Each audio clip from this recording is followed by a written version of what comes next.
The other day I was reading an article about how different materials filter particles. And what it pointed out in the article was that shop towels actually filter particles a lot better than most cottons and interfacings. So today I'm going to show you how to make a quick 5-minute face mask out of a shop towel. One benefit to the shop towel masks is that they can be very affordable. So much so that they could be disposable if you like. I was able to pick up one package of 55 shop towels, a whole skein of yarn, and a large package of pipe cleaners, all for about $6, which with these supplies you'd be able to make dozens of masks. When making face masks, our number one concern is safety and health. So keep in mind that these products were not designed for use in face masks. So it is always a good idea to check with the manufacturer, make sure it is safe to breathe through. Also, there is always a potential hazard when putting wire next to your face and eyes. So do make sure that you take care to stay safe. Also, when you make your face mask, always check it for breathability. You want to make sure that you can breathe freely while wearing your face mask. Since these products are not designed for face mask use, I wouldn't use these when making masks for children. But if you decide that this is a good option for you and something that you are interested in, this is a quick, cheap, affordable way to make disposable face masks for yourself. To make this mask, you need one blue shop towel. The shop towel is a little bit more than 10 inches wide and 11 inches tall. So this edge here is the 11-inch side. It's the one that's perforated. So we're going to take our towel and we are going to fold it in half. Once you've folded the towel in half, you're going to trim it to be the width that you prefer. I've found for me that a 9-inch width works well. You can adjust this width to whatever you prefer. So I'm going to mark along the fold to 9 inches, and I'm going to do the same along the bottom edge. I'm going to draw me a guide, and then I will trim this off. Next, I'm going to create some pleats. I'm going to take my ruler again, and I'm going to mark 1.5 inches from the top fold. I'm also going to mark 3.5 inches from the top fold, so just 2 inches below my first mark. I'm going to do the same on the other side. Now that I've drawn my marks, I'm going to create my folds. So I'm going to fold at my first mark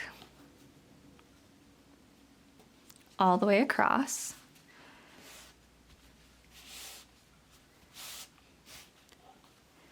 And then I'm going to fold at my second mark all the way across.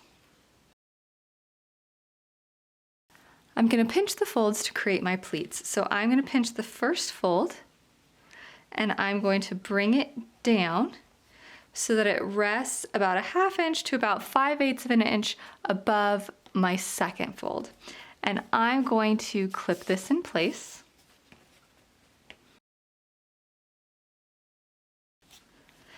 And now for the second fold, I'm going to pinch that fold as well, and I'm going to create a pleat right below the first, and this second pleat will just brush up against the first fold but not overlap it. You now have your pleats for your face mask. There are so many ways that you can do the ties for this mask. In this video, I'm going to show you 3 ways to do ties on your blue shop towel mask. I'm going to show you how to do yarn ties, which can be tied behind the ear or behind the neck. I'm going to show you how to do elastic, and I'm going to show you how to do a single tie back with ribbon or fabric. I'm also going to show you how to add wire to the nose bridge to allow some personalized shape to your mask. These masks can be reused. This one here has taken a trip through the washing machine, and it came out great. It's actually quite a bit softer than it was prior to the washing, but one thing I did notice is when compared to the original size, it did stretch out just a bit, so it's a little longer. So I would recommend ties as opposed to elastic if you're planning to reuse your mask.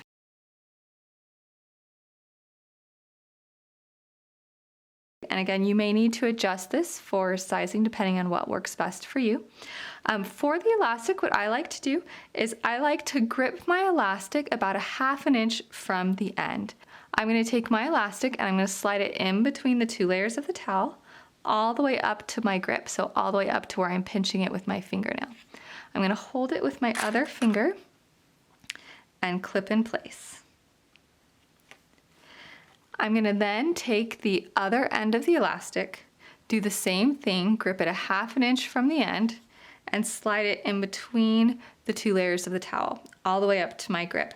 But this time I'm going to leave a little space between the bottom so that I can make sure I stitch it when I sew my pleats in place. So I'm going to place it about 1/4 inch from the bottom, and then I'm also going to clip this in place.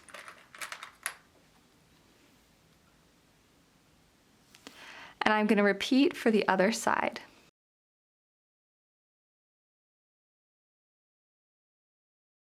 So that's how you would attach elastic ties.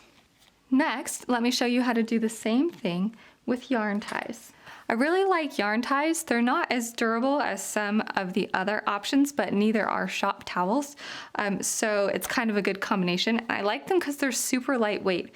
So one option that I like for my ties is yarn ties that tie behind the ear.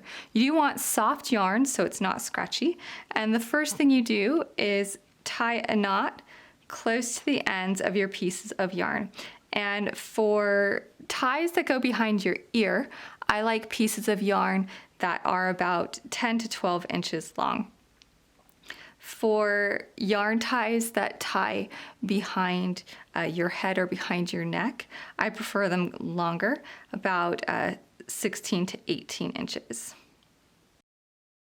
So I right here have 4 pieces of yarn that are approximately 10 inches long, and I'm just tying a knot close to each end to help prevent fraying. I'm going to take one piece of yarn and I'm going to grip it about 3/8 of an inch from my knot, and I'm going to slide it between the layers of my towel.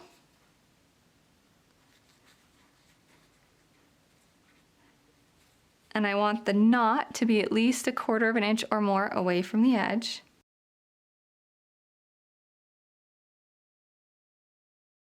And then I'm going to pin it in place. You do have to be careful with pins in the shop towels because they can tear, so make sure that you're gentle. And then I'm going to do the same on the bottom. I'm going to put the knot about 3/8 of an inch away from the edge and 1/4 inch up from the bottom, and pin in place. And I'm going to repeat on the other side.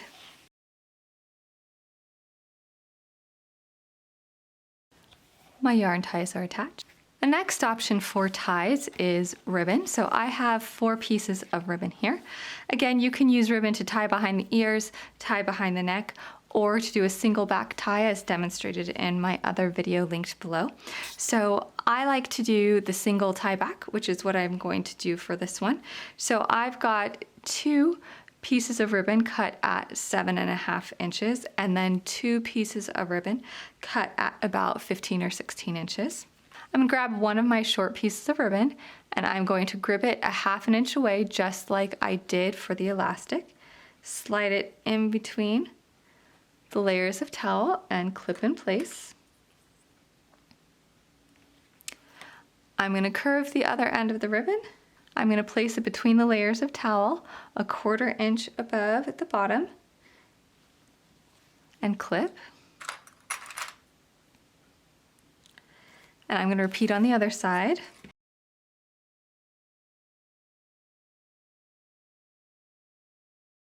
So I now have the ear pieces of my single tie back ribbon attached. So now whichever ties that you selected, the next step is exactly the same. Take your mask and you're gonna start at the top fold and sew down and over and up along the 3 sides. So down, over, up along the 3 sides with a 1/4 inch seam allowance. And I like to back stitch over my tie. So when I'm at the section where the tie is, I like to back stitch that for added strength. So let's go to the sewing machine.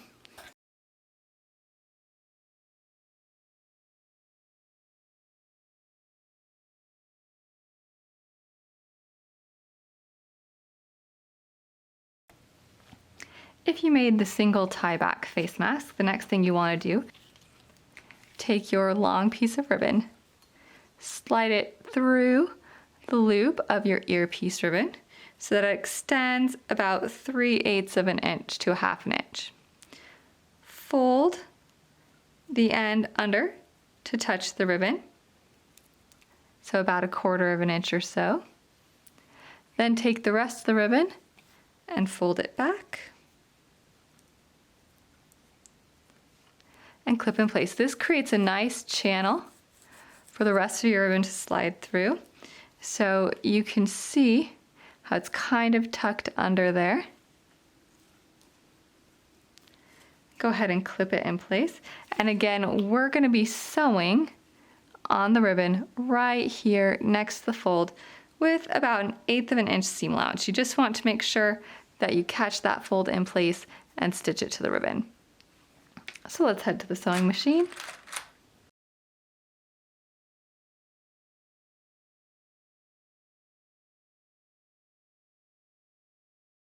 My single ties are now attached.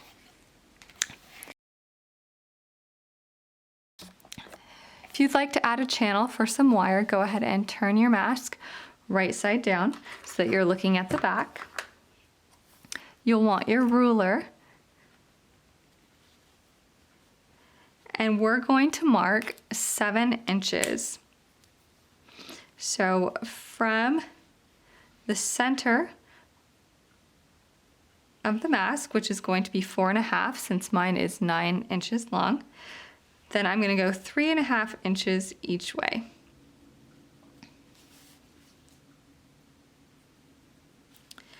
So I've marked off a 7-inch section here, and I'm going to sew from my first mark to my last mark with a 3/8 inch seam allowance.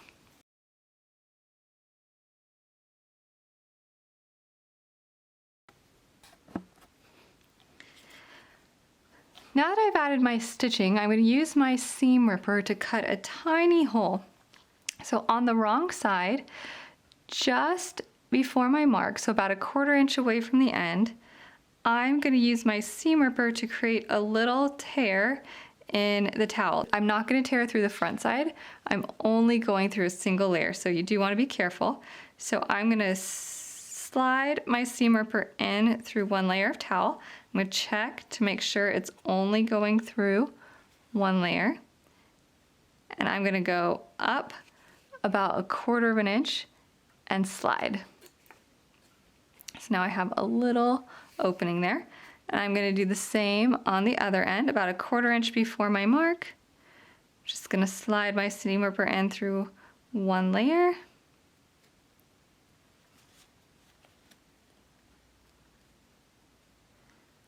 About 1/4 of an inch.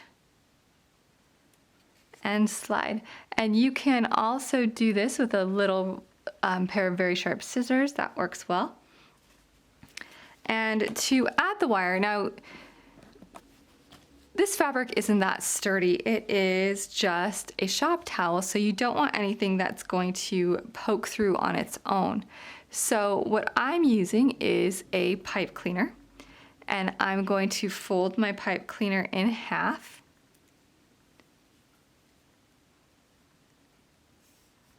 And I'm going to take the folded end of the pipe cleaner and slide it in the right hand opening.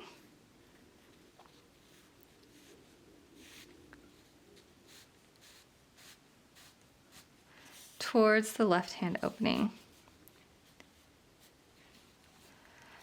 And then I'm going to find my center mark. I'm going to bend it at my center mark. And this will make a nice shaped top to the mask. And you're finished. If you do decide to wash your mask, make sure to remove the pipe cleaner first and take care with the pipe cleaner. You want to make sure that your eyes are protected. So if it feels like your pipe cleaner is moving around or if it feels like it's gonna fall out, go ahead and take that out. I hope you've enjoyed this tutorial. Happy sewing.